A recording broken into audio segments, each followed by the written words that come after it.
Halo teman-teman, perkenalkan kami dari kelompok 1. Pada kesempatan video ini kami akan menyampaikan hasil presentasi kami tentang gangguan penyakit pada sistem pernapasan manusia.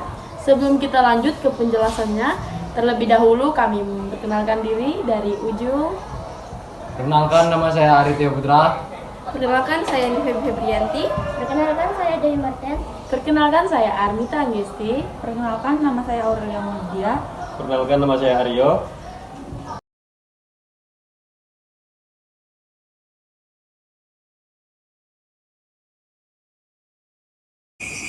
Assalamualaikum warahmatullahi wabarakatuh. Perkenalkan, saya Andi Febrianti dari kelas 11E. Di sini saya akan menjelaskan pengertian sinusitis. Sinusitis adalah peradangan di lapisan sinus yang umumnya ditandai dengan pilek, hidung tersumbat, dan nyeri di area wajah. Kondisi ini bisa berlangsung dalam hitungan minggu, bulan, atau bahkan tahun. Beberapa ciri-ciri penyakit sinusitis yaitu antara lain 1. Hidung tersumbat dan merasa gatal. 2. Bersin-bersin. 3. Setiap kali bernafas terdapat bau yang tidak sedap. 4. Terdapat dahak pada tenggorokan. 5. Sering sakit kepala karena ingus pada rongga sinus menekan ke kepala. 6. Mengeluarkan ingus yang berwarna putih dan kental. Sekian penjelasan dari saya, semoga mudah dimengerti.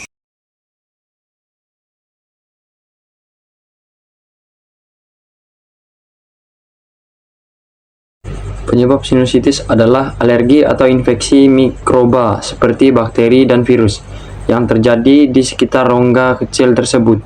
Karena itu, sinus akan memproduksi lendir dalam jumlah yang sangat banyak, sehingga mengakibatkan penyumbatan. Gejala sinusitis biasanya dapat diagnosis sendiri. Gejala berupa sakit kepala, nyeri wajah, hidung meler, dan hidung tersumbat. Area nyeri sinus, wajah, bagian belakang mata, dahi, atau telinga. Hidung, penyumbatan, berkurangnya kemampuan penciuman, gatal, indera penciuman yang terdistorsi, pilek atau tetesan di belakang hidung.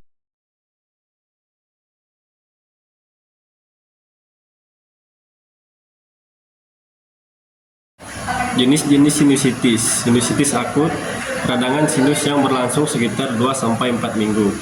Jenis sinusitis ini yang paling sering dialami oleh sebagian besar orang. Sinusitis subakut, peradangan sinus yang berlangsung sekitar 4-12 minggu. Sinusitis kronis, peradangan sinus yang berlangsung lebih dari 12 minggu, bisa sampai berbulan-bulan hingga bertahun-tahun. Sinusitis kambuhan, peradangan sinus yang terjadi sebanyak 3 kali atau lebih dalam 1 tahun. Cara pengobatan secara mandiri, yaitu kompres air hangat pada area sekitar hidung dan sinus, minum air hangat, hindari pemicu alergi seperti asap rokok, konsumsi minuman beralkohol, dan lain-lain.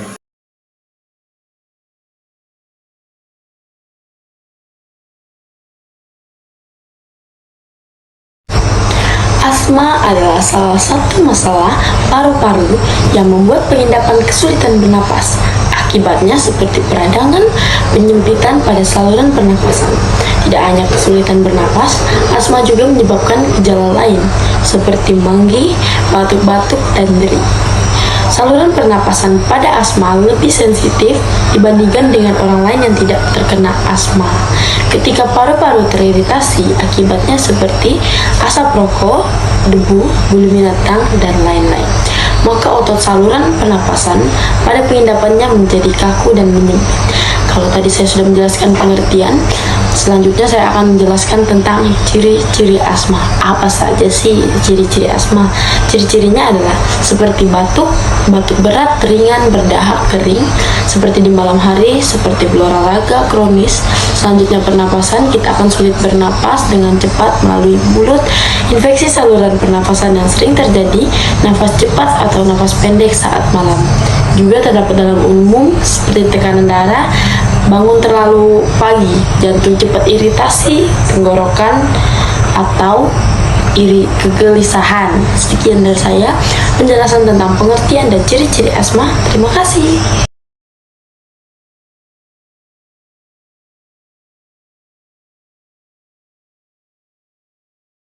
Penyembuhan asma. Sejauh ini belum ada penyembuhan untuk asma. Pengelolaan asma melibatkan perawatan medis, termasuk obat-obatan, pengendali dan pemulihan, identifikasi serta penghindaran pemicu.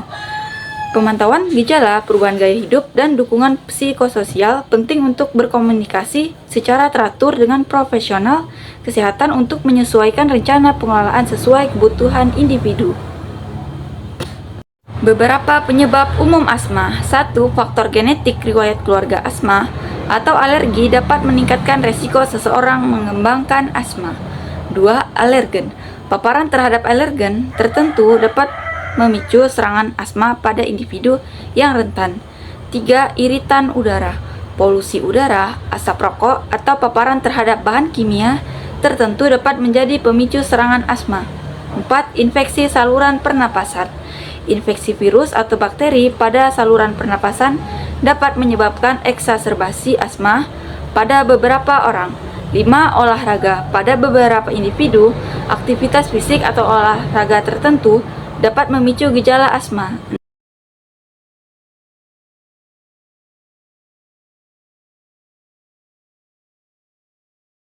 Perkenalkan, nama saya Dewi Martin. Di sini saya akan menjelaskan beberapa gejala asma. Gejala asma utama adalah gangguan pernafasan yang dapat meliputi antara lain yaitu seperti batuk, sulit bernapas, dada terasa sesak atau nyeri. Keluhan di atas dapat menyerupai gejala dari penyakit lain. Namun, keluhan tersebut dapat dicurigai disebabkan oleh asma bila memiliki karakteristik berikut, yaitu seperti bertambah buruk di pagi hari atau di malam hari, hilang timbul di hari yang sama, timbul atau bertambah buruk saat penderita terinfeksi virus seperti pilek. Ada pula istilah serangan asma yang ditandai perburukan gejala. Kondisi ini dapat ditandai dengan gejala yang lebih serius seperti gejalanya yaitu batuk, denyut jantung meningkat, pusing lelah atau ngantuk, gangguan bicara, makan, atau tidur akibat sulit bernapas. Demikian itu yang dapat saya sampaikan. Sekian, terima kasih. Sekian, terima kasih.